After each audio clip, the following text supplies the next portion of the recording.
when well, he was I think we're going to referencing. aggressively push back. We're just not going to sit back and let, false narratives, false stories, inaccurate facts get out there. So that's Sean Spicer, the White House press secretary. Let's talk now to Steve Gruber, who's a conservative talk show host based in Michigan, who's also worked in the past for the TV network NBC and joins us via webcam. Thanks very much for being with us. What do you think of this decision to effectively keep out some of the news organisations like the New York Times? Well, Ben, first of all, thank you for having me. It is a difficult situation for both sides, I would say.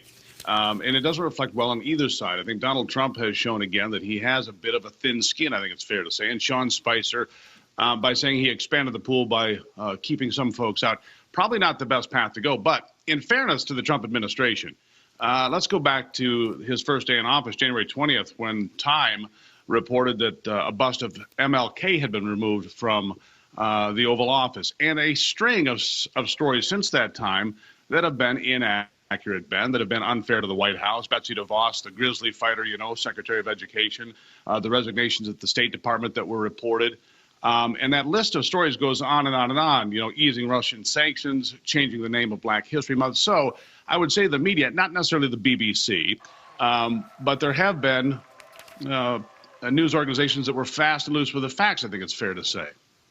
But isn't this unprecedented? And also, it comes after President Trump described some of the media as enemies of the people. Isn't that quite alarming that an important institution for the protection of the modern democratic state is being described as an enemy of the people?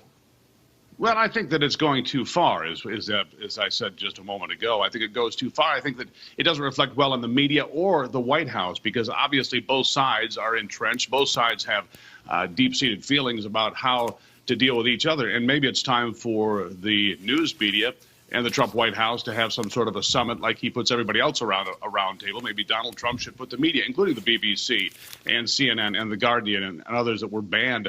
Well, I don't know if banned is the right word, but Sean Spicer obviously keeping them out. But when you look at publications like Time Magazine implying that Martin Luther King had been removed from the Oval Office, or CNN getting stories wrong about easing Russian sanctions, the list just goes on and on, Ben, about stories that are frankly inaccurate. You can call them fake news, you can call them whatever you'd like. But in fairness to the White House, this White House has been targeted, unlike the previous administration that was basically in a love affair with the media. I mean, Barack Obama and the media, there was a question asked of him a few weeks into office, what's been the most enchanting part of becoming president?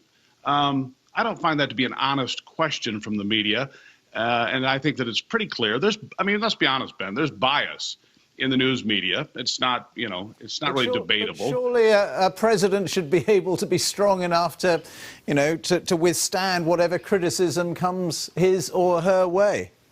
I don't disagree with that. And in fact, I would say oftentimes Donald Trump gets in his own way. For example, today, Keith Ellison, a man who's been anti-Semitic openly, a supporter of Louis Farrakhan, might become the next leader of the Democratic Party as the DNC chair. That should be the story of the day. And instead, here we are talking about this because Donald Trump and his administration have made this the headline in not only America, but apparently across the world. So Donald Trump could serve himself better by not getting in his own way. That's certainly true. The other thing, Mr. Trump has said that reporters shouldn't be allowed to use anonymous sources. I mean, we wouldn't have had the Watergate story, would we, if you didn't have reporters using anonymous sources? Well, there's no question that that's over the line. And, having anonymous sources is clearly important. But proper sourcing in journalism is also just as important. I think you would agree with that, Ben. So sometimes, there have been all of these stories that were false that end up on Twitter, get repeated, 11, 12, 15,000 times. Facebook, the same thing. So, no, anonymous sources are key, as you mentioned, to Watergate and other big stories, not only in the U.S., but around the world. But the way you do sourcing, the way the BBC or NBC, where I once worked, or other networks, clearly the way you do the stories and the way you source the stories, also critical. Well, you're a talk show host. What do you think people out there are making of the way Mr. Trump is handling the media? Well, Ben, I'll be frank about that one. The way Donald Trump manhandles the media, his press conference here a week and a half ago could have been called Eat the Press.